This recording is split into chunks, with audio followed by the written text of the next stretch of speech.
sky was the most sinister color of gray and orange, and you knew something was wrong. Fires in Beacon Hill and fires in Thickwood. And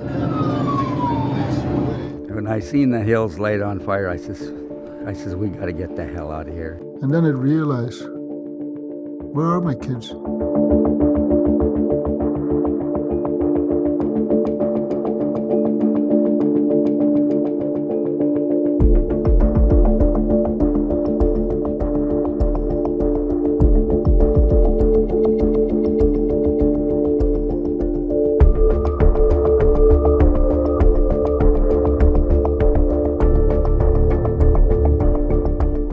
The president of the local here, well, he got a call from the fire department, and then he turned around and looked at me, and the look just said it all. Fire was rolling over treetops. Embers would burn and they would shoot up and they would light a fire, 100 yards away. And then another fire would light and another fire would light. And he said, Loretta, we have people coming out to Mackay. Keep the office open. I said, I'm still here. And I said, is it that bad? And he said, it's really bad. There was ash falling from the sky. I told Peggy, I says, we got to pray because we weren't even sure we were going to get out of Fort McMurray. There were people running, coming out of the bushes with a little backpack, whatever, running, just leaving their vehicles, and something just unreal. You could hear explosions, constant explosions. It was almost similar to that of a war zone. It was absolutely terrifying. Propane tanks exploding, bullets going off, because it seems like there's every home in McMurray has bullets. And very, kind of harrowing experience as you're driving and leaving Armageddon behind you and you don't know what's coming. So people were cutting across the road there and driving north on southbound lanes. We knew we lost our house because by the time we were getting out, the house on that first crescent past my house was on fire. And an 100-foot flame where, practically across the road. The thing about the beast is it rewrote the history books. You would go through a neighborhood and there would be 5 houses burnt, 2 that weren't, and then 5 more that were burnt. It was thinking, I'm going to take this and I'm going to take that. And it had a mind of its own, and it would breathe. And you could see it when it would breathe.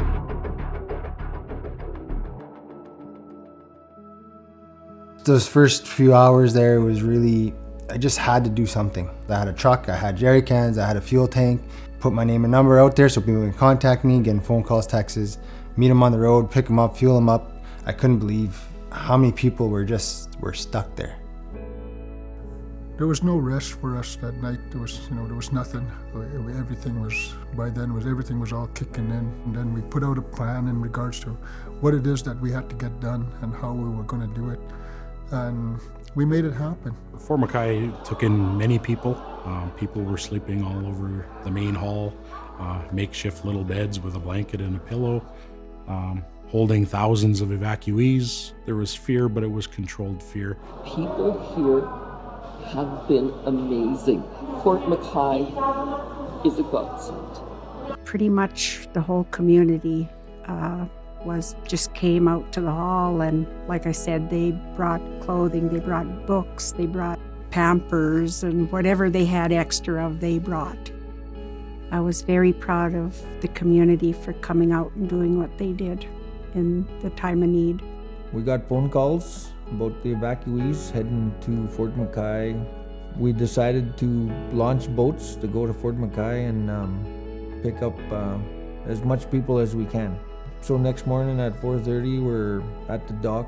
The ice was 6 to 8 inches thick. So we had to get out there, find a gap, and everyone had to tail each other. The big and heavy boats made it through. The smaller Lunds couldn't do it. So I think 23 of us in total made it out of 45 boats. It was kind of overwhelming when we got close to Fort Mackay, seeing all the people, different walks of life. They were all on the shorelines.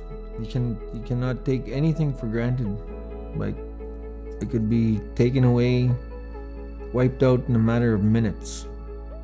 There was myself and 3 other women from the community. We had set up over 300 rooms in the matter of hours.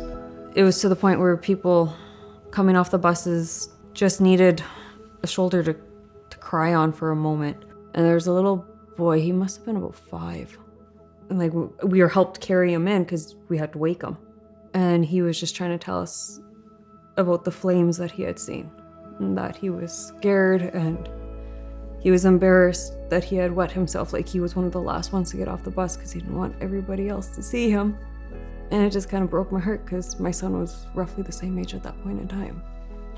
The first thing we did was we opened our Petro-Canada 24 hours a day. We opened every piece of land that we possibly had for people to stay, park, camp. Our members opened our houses. And we knew that people needed help, you know. And it was a gut-wrenching thing. It was a month-and-a-half ordeal for us. When it all came to a disaster, the whole community became the family. Fortunate people have endured so much. And when they come together strong. And that's what I call home. There was so much love that day. It's a great equalizer. And so I remember calling all of my team members, and we told each other that we loved each other. I love you. It went from a evacuation story to how do we protect the reserve. And at that point, Chief Cruiser decided that he was going to put together a crew of 29 people, and we were going to build a fire guard, and we were going to try to take care of the reserve, and that's exactly what we did. We were stopped on the side of the road one evening, and we were 200 kilometers probably from anyone, and there was someone who was simply parked on the side of the road waiting to give assistance with giving us gas, giving us food. You could see signs of outpouring support, and it didn't matter where we went, who we ran into. People were so willing to help us in different situations. The people of Canada, basically, I've never seen so many people come together and help. I couldn't believe it. Like there were signs in Calgary. They bought us dinner. One guy we met in the hallway passed us a $100 bill. He says, "Go have a drink. You guys deserve it." I said, "I don't drink." He says, "Have something." He passed me a $100 bill, My kids got out of Absan. There was debris all over the road that was all in flames. 2 of their front tires were just barely holding on, and some stranger came up to them and offered to pay for the tires. The giving and the sharing and the feeling of love was amazing. Our people have trouble asking for help, and but when you see it was offered, like the Red Cross said, "Oh no, you guys can get a hotel room, and to see the look on their face, it really made a difference. The evacuation centers in Lac La Biche were above anything you could imagine. It's really been organizations like the Red Cross who rallied Canadians together to provide financial donations. Till today, we're still finding ways to help our members that lost everything. 2 weeks after the fire had occurred and everything, when things had settled down and started to come down, and then I sat down outside and I broke down.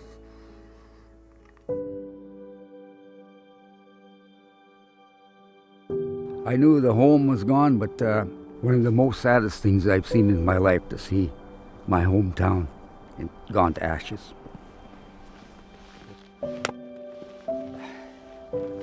I had relics from way back, 100 years, some from my grandmother. This property here it's heaven because I consider it sacred.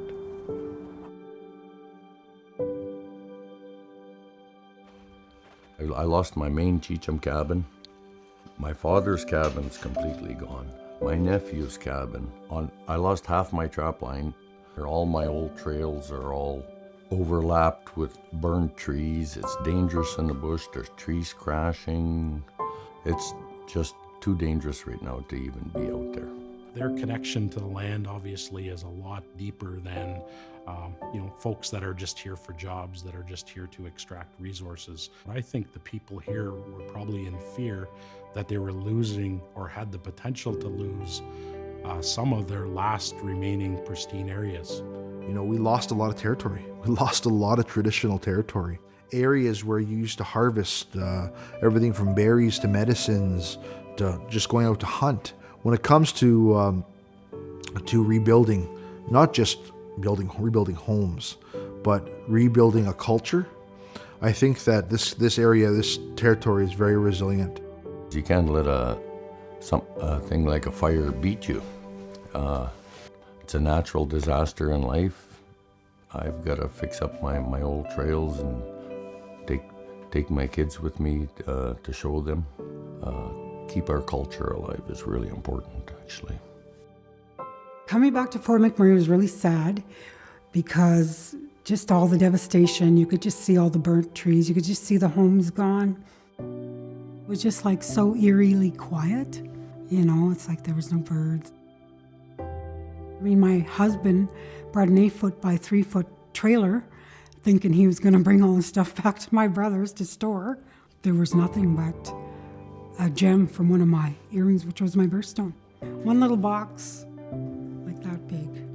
You lose it and you just, you know, just different stuff I received from my family members who have passed. You know, my stuff at this point, I'm like, it's gone, it's gone. More shopping, you know. When I came back, I had 9 bears living in my cabin here. They all came over from the fire this way. I had to have a talk with a couple of them there. As far as, you know, being in contact with the province, we weren't really provided updates. We weren't provided direction. And we were actually, you know, only provided threatening statements in the sense of, you know, you guys cannot evacuate until you have official word from us. And if you do decide to evacuate, everything that you guys do is on your own dollar. They didn't really consider the fact that, you know what, we're in one of Canada's biggest natural disasters with a fire bearing down on us, you know. Quickly realized that they have no plan for the surrounding areas. They have no plan for the First Nations communities. And that was an eye-opener and a shocker for me. I was on Facebook, and all of a sudden I got notification from RMWB saying we get evacuated. And 20 minutes later, it was rescinded and saying no, it was a miscommunication. We had only 5 kilometers away, a camp that they evacuated because they said they were still in danger. And we weren't in danger, we're only 5 kilometers away from the camp that gets evacuated. I kind of felt like our community was left out. Like maybe we weren't as important as anybody else. There was no system in place to contact them, to ask them, you know, let them know, inform them that, you know, there's a fire going on, you need to be evacuated. They're not a part of the emergency system. That's a piece we're going to try to fix in the next year. We felt many times that, you know, we were sitting on the outside of an organization that was calling the shots, and we were expected to wait, then deliver third or fourth hand information back to our community. So that time delay was very frustrating. Any types of events like a wildfire, you know, First Nation and Métis communities shouldn't be treated as stakeholders in these types of processes. They really should be considered in terms of government to government relations. Right now is at this time, everybody thinks, well, the fire's finished with. Well, it's not. We got people out there that, you know, are waiting to get their houses built, and these contractors have, you know, taken their money and now have claimed bankruptcy. Like there was families that lived, you know, like guys that were their 50-year anniversaries, you know, that actually ended up breaking up with their wives. You know, the wife didn't want to come back. One didn't want to stay. Their place burnt. You know, they had their money inside a mattress. You know, like stuff like that happened there. You know, created a lot of problems and friction in families. We have to have our own people counseling our own people. That's really all it boils down to. I mean, the fire disaster for Indigenous peoples is just one more trauma. I think this fire, the beast really opened its eyes at telling everybody that, hey, you know, what we talk about in textbooks can really happen. And it's up to the community itself, the individual, the organization to be prepared. And when reality hits, you're ready for it. We put in place an emergency response app one that we can instantly communicate with our community members. It's meant to get our members immediate access to the information they need to be able to respond themselves to the emergency situation. In terms of emergency response and preparedness, it needs to be coordinated, and Indigenous communities need to be in charge of making the decisions that affect their communities. It's times like this when you should come together, right? So we can all rise up and make sure that we all support and protect each other.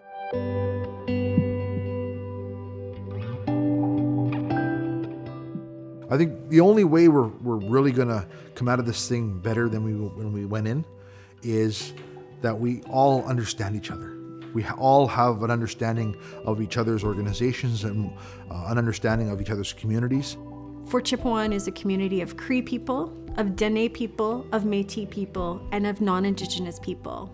But during times of crises, during times like this, they're not just Cree or just Dene, they're the community of Fort Chip. It's almost like a little microcosm of what we experienced here in Fort McMurray. There was no differences. We were all evacuees that day. We get a bad rap on a lot of things as our community, but this shows how caring we are. Everything that we have, we basically gave up for people we don't know. The food off of our own plates, kind of thing, right? I'm very proud of that. If the same situation happened again, we'd probably do the exact same thing and not think that we were going to be getting anything in return. It's just the way the people out here really are. Everybody was doing things together, helping each other, guiding each other. There was a lot of people in some pretty tight spots there. Material things don't really mean as much to us anymore as the togetherness of the people. They were going through a traumatic event, and it made no difference from one person to the other. We were all in it together. The Indigenous community stepped up and held up this province. It held up this country, whether it be for an hour, whether it be for a day. You know, we're not just a minority. We are a part of this country. We are a part of this fabric.